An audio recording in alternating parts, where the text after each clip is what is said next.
आज हम आपको बताएंगे कि रियल एस्टेट में प्रॉपर्टी ख़रीदते हुए आपको ये फैसला कैसे करना है कि प्रॉपर्टी को कैश पे लेना चाहिए या इंस्टॉलमेंट पे। मैं आपको इंस्टॉलमेंट्स के फैक्टर बताऊंगा और जवाद साहब आपको कैश के फैक्टर्स बताएंगे। सबसे पहले हम फंड्स की अवेलेबिलिटी की बात करते हैं। अगर हमारे पास इजीली फंड्स अवेलेबल हैं तो हमें हमेशा रेडी प्रॉपर्टी पे मूव करना चाहिए।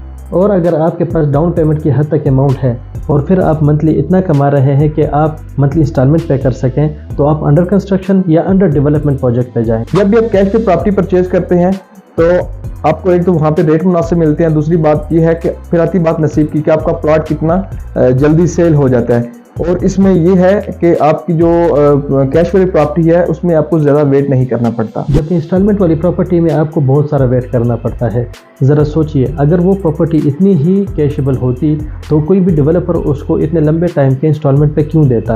अब कितना वेट करना पड़ता है ये आपके प्रोजेक्ट के लोकेशन और उसके टाइमली डिलीवरी पे डिपेंड करता है। इसी तरह कैश पर परचेज की हुई रेडी प्रॉपर्टी को आप रेंटल इनकम के लिए भी होल्ड कर सकते हैं और जितना आप होल्ड करते हैं उतना ही आपका जो कैपिटल एप्रिसिएशन है वो भी साथ बढ़ रहा होता है।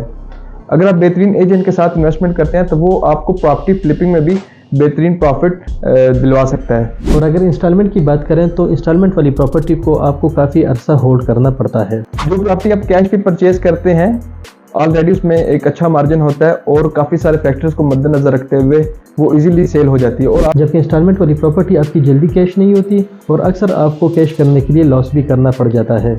जब भी आप इन्वेस्टमेंट करते हैं तो ये बातें आप सामने रखें। सबसे पहले आपने माइंड अपना क्लियर करना है, उसके बाद आपने रिलायबल एजेंट के साथ मशवरा करना है, उसके बाद आपने फैसला करना है। फिर अगर आप इंस्टॉलमेंट वाले प्रोजेक्ट में जाते हैं तो मेरा ज़ाती मशवरा ये है कि आप किसी अंडर कंस्ट्रक्शन प्रोजेक्ट में शॉप्स, ऑफिसेज या अपार्टमेंट की तरफ चले जाएं।